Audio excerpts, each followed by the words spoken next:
Lovely viewer, आप सभी का मेरे यूट्यूब चैनल पूजा स्टोरी कॉर्नर में स्वागत है। पिछले एपिसोड में आपने देखा कि रुद्र को ठंड लग जाती है तो रजनी उसके हाथ पैर की मालिश करती है।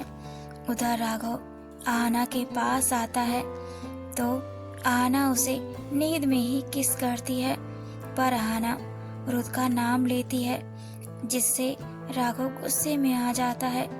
कहानी में आगे बढ़ने से पहले एक जरूरी सूचना, अगर आपको मेरी नॉवेल अच्छी लग रही हो, पसंद आ रही हो, अगर आप पहली बार मेरे वीडियो पर आए हैं तो मेरे इस चैनल पूजा स्टोरी कॉर्नर को जरूर सब्सक्राइब करें, मुझे सपोर्ट करें, लाइक कमेंट शेयर भी करें।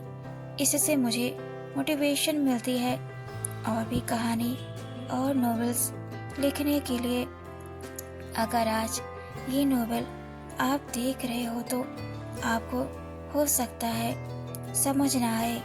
नॉवेल को अच्छी तरह से समझने के लिए, इस नॉवेल को अच्छी तरह से जानने के लिए आपको मेरे इस नॉवेल्स के पिछले सभी पार्ट को जरूर देखने की आवश्यकता है ताकि नॉवेल्स अच्छी तरह समझ सके। सो बढ़ते हैं बिना देरी के अपनी नॉवेल्स हुए नाई फर्स्ट मेट तो नॉवेल्स में आगे सुनते हैं। राघव के कदम आज बिला की जमीन पर भारी थे। राघव गुस्से से भरा हुआ बिना कुछ सोचे समझे तेज कदमों से बाहर निकल जाता है। गुस्से की आग में जलते हुए वह बाहर की ओर बढ़ा। उसके कदमों में न ठहराव न हिचकिचाहट थी। सबसे ज्यादा चौंकाने वाली बात यह थी कि वह एक बार भी पलटकर पीछे नहीं देखा। आहना की आंखों को ये सब देखकर आंसू आ गए। राघव को रोकने की बहुत कोशिश की, परंतु राघव ने उसे तेज धक्का दिया जिससे आहना जमीन पर जा गिरी। बच्चे भी शोर सुनकर जग गए। वो अभी रूम से बाहर आ गए। आहना को जमीन पर पड़े रोते हुए देखा तो उसे दोनों बच्चे उठाने लगे। आद्या बोलती है, पापा रुको, माँ नीचे गिर गई हैं, उसको चोट भी लग गई है। आहना की कोहनी से खून बहने लगता है। वह दर्द से कराह उठती है, पर राघव अहंकार और चोट खाया हुआ दिल पत्थर बन चुका था। बिला के मुख्य द्वार तक पहुंचते समय उसने एक बार भी मुड़कर पीछे नहीं देखा। आहना की आंखों से आंसू थमने का नाम नहीं ले रहे थे। उसके दोनों मासूम बच्चे अपने पिता के पीछे भागने की कोशिश कर रहे थे। पापा मत जाओ पापा। आहना ने पूरी ताकत से बच्चों को अपने सीने से सटा रखा था। उसके हाथ पांव कांप रहे थे क्योंकि वह जानती थी कि आज बच्चों को राघव के पीछे जाना उसे और भी ज्यादा गुस्सा दिला सकता था। बच्चे तड़प रहे थे। उनके छोटे छोटे हाथ राघव को पुकार रहे थे, पर राघव कोहरे की धुंध और अंधेरे में ओझल हो गया। बच्चे उसकी बाहों में तड़प रहे होते हैं। रोते रोते उनकी सिसकियां पूरे बिला में गूंजने लगती हैं। माखनलाल की नींद शोर शराबा से टूट जाती है। उसने अपनी धुंधली आंखों से दीवार घड़ी की ओर देखा। बोला, अभी सुबह के सिर्फ 5 बजे हैं। बाहर कड़ाके की ठंड है और कोहरा अपनी चादर फैलाए हुए है। माखनलाल अपने बिस्तर से उठता है और बोलता है, अरे इतनी सुबह बच्चे क्यों शोर मचा रहे हैं, क्यों चीख चिल्ला रहे हैं? आखिर क्या हुआ है? मुझे जाकर ही देखना पड़ेगा। माखनलाल कंबल और ओढ़कर भारी मन से बिस्तर से उठ के कमरे के दरवाजे से बाहर जाता है। उसका दिल देखकर घबरा जाता है। वह देखता है कि राघव बिला से बाहर जा रहा है और आना बच्चों को संभाले हुए पत्थर की मूर्त बनी बैठी हुई है। आखिर माजरा क्या है? आखिर इस इंसान को क्या हो गया? उसने जाते जाते भी लगता बच्चों को एक बार देखा तक नहीं। वह जानना चाहता था, पर उसके कदम रुक जाते हैं। वह अपने रूम में ही बाहर जाकर देखता ही रहता है कि हाना बच्चों को फुसलाकर कमरे के अंदर ले जा रही है। आहाना ने अपनी सिसकियों को दबा लिया होता है। बच्चों को गले लगाकर उठाकर लेकर जा रही होती है और उन्हें झूठी तसल्ली दे रही होती है। बेटा रोते नहीं, पापा को बहुत जरूरी काम है, इसलिए वह जल्दी चले गए। उन्होंने बोला तो वह शाम तक वापस लौट आएंगे। तुम लोगों को रोने की जरूरत नहीं है। आना बच्चों को बिस्तर पर लिटा देती है और बोलती है, तुम लोग सो जाओ। बच्चे आना को पकड़ लेते हैं और रोते ही रहते हैं। उधर माखनलाल दबे पांव आना के कमरे के पास गया और जाकर देखता है कि अंदर क्या हो रहा है। मुझे अच्छे से पता चले कि आखिर राघव इतनी सुबह गया क्यों। देखता है कि आहाना रोते हुए बच्चों को बिस्तर पर बैठाकर चुप करा रही होती है। आहाना बच्चों को अपनी गोद में सांत्वना दे रही होती है। यह देखकर माखनलाल की हिम्मत जवाब दे जाती है। वह चुपचाप बिना आवाज किए दबे पांव अपने कमरे में वापस लौट आता है। उधर रुद की आंख खुल जाती है। उसका दिल जोरों से धड़क रहा होता है, जैसे कुछ बुरा हुआ हो। पास में रखे ठंडे पानी को ही वह पी लेता है। देखता है कि रजनी और रजनी की माँ बड़े आराम से सो रहे होते हैं। घड़ी में 5 बजे होते हैं, जो ठीक रुद के सामने दीवार पर लगी हुई होती है। रुद रजनी की माँ को आवाज लगाता है, आंटी उठ जाइए, आपसे कुछ बात करनी है।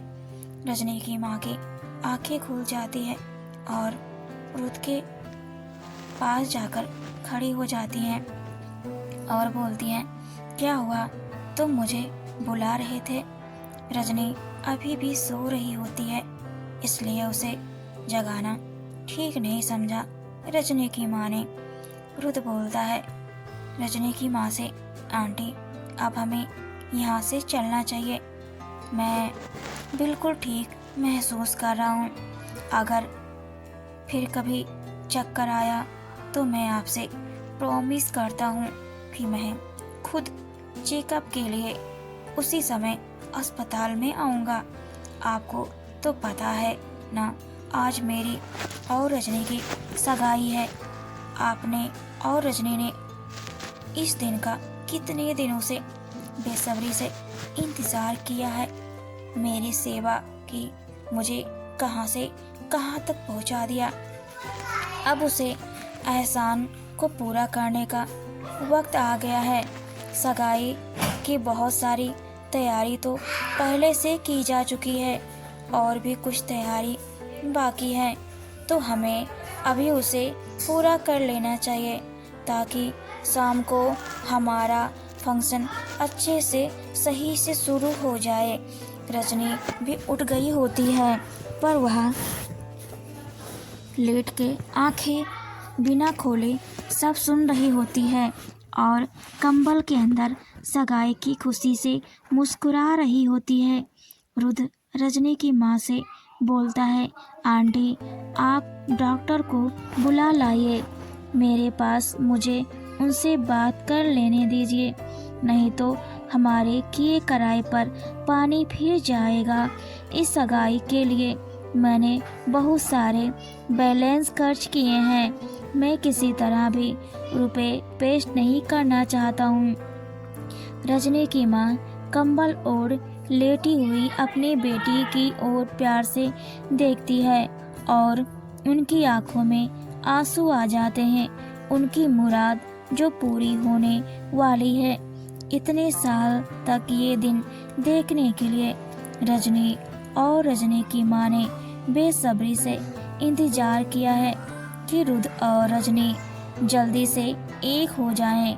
वह अपने आंसू पोंछती है और उसे रूम से बाहर निकल जाती है और डॉक्टर के पास जाने के लिए, पर वह देखती है कि अस्पताल की गलियारे में बहुत भीड़ इकट्ठी हो गई है और कुछ लोग रो भी रहे हैं। माहौल गमगीन हो जाता है और सारे डॉक्टर और नर्स उस आईसीयू के पास ही खड़े होते हैं। एक बेबस आदमी डॉक्टर के पैर पकड़कर रो रहा होता है और एक औरत बेहोश हुई रहती है जिसको पास में ही फर्श पर लिटा रखा होता है।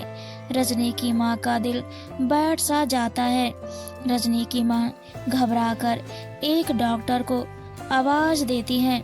डॉक्टर रजनी की माँ के पास आता है और बोलता है, क्या हुआ माँ जी?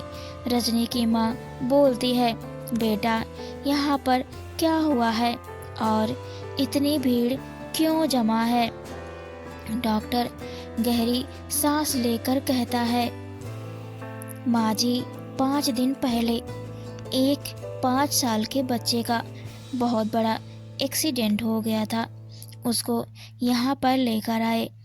हमने उसका कैसे भी करके ऑपरेशन किया। उनके पिता के पास ज़्यादा रुपए भी नहीं थे, फिर भी अस्पताल के एमडी ने तरस खाकर उसका ऑपरेशन भी किया, पर वह कई दिनों तक बेहोश रहा। उसे होश नहीं आया।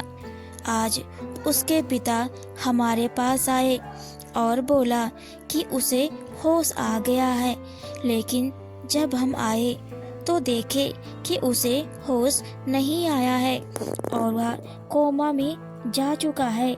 उसके पिता को भ्रम हो गया था कि उसके बेटे को होश आया है।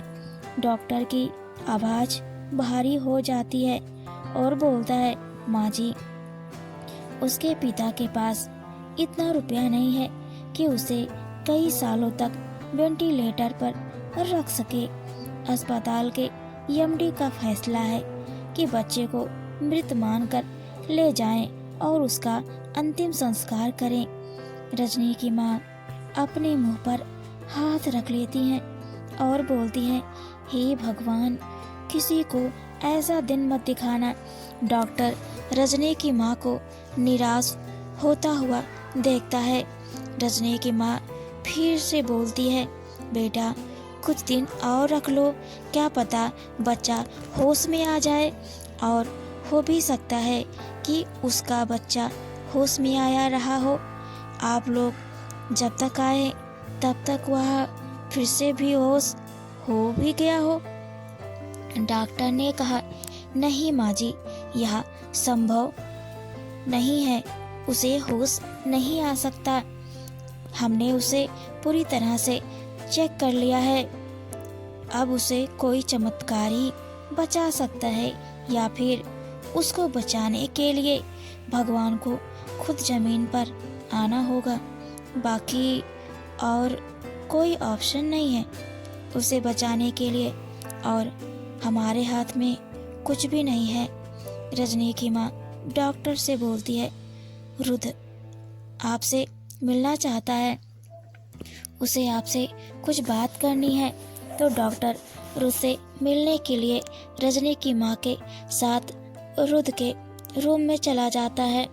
रुद्र डॉक्टर से बोलता है कि डॉक्टर मुझे यहाँ से जाना है। आज का दिन मेरे लिए और रजनी के लिए सबसे खास है। आज हमारी सगाई का दिन है। आज हमारी सगाई का दिन है। यह डेट फिक्स है सगाई का। कार्ड भी हर जगह बढ़ चुका है और सब कुछ अरेंज भी हो गया है। बहुत कुछ बिखर जाएगा अगर आज सगाई नहीं हुई तो। डॉक्टर बोलता है ठीक है, तो आप डिस्चार्ज पेपर पर साइन कर दीजिए, उसके बाद आप अपने घर जा सकते हैं। रुद्र डिस्चार्ज पेपर पर साइन करता है। रजनी अब तक लेटी ही होती है। रजनी की माँ उसे बिस्तर से उठाती है और बोलती है यह घर नहीं है, यह हॉस्पिटल है, उठ घर चल के सोना। रजनी अपने दोनों हाथों से झूठी ही आँख मलती हुई उठती है ताकि सबको लगे कि उसने कुछ नहीं सुना, वह तो सो रही थी। उसने कहा अपनी माँ से, माँ अब तो हमें यहीं रहना है, थोड़ा और सोने दो ना मुझे। और आप क्यों कह रही हैं घर चल के सोना? हम तो कुछ दिन यहीं रहेंगे जब तक अर्जुन ठीक नहीं हो जाता। आपने खुद ही बोला था, भूल गई क्या? रजनी की माँ रजनी के गोरे गालों को अपने हाथ से छूकर बोलती है कि आज तुम दोनों की सगाई होने वाली है, भूल गई क्या? रजनी शर्मा कर अपने दोनों हाथ से अपने फेस को ढक लेती है। उधर राघव एक 24 आवर वाले बार में जाता है और अहाना की यादों में बहुत सारी ड्रिंक करता है और डांस भी करता है। अहाना को अपने आप से दूर करने की तरकीब सोचने लगता है कि कैसे अहाना और बच्चों से वह खुद दूर हो, क्योंकि उसे अहाना और बच्चों से बेइंतहा प्यार होता है। वह पैग पर पैग पिए जा रहा होता है और बोलता है किसी को कितना भी प्यार कर लो, उसे उसके पहले प्यार से दूर नहीं किया जा सकता है।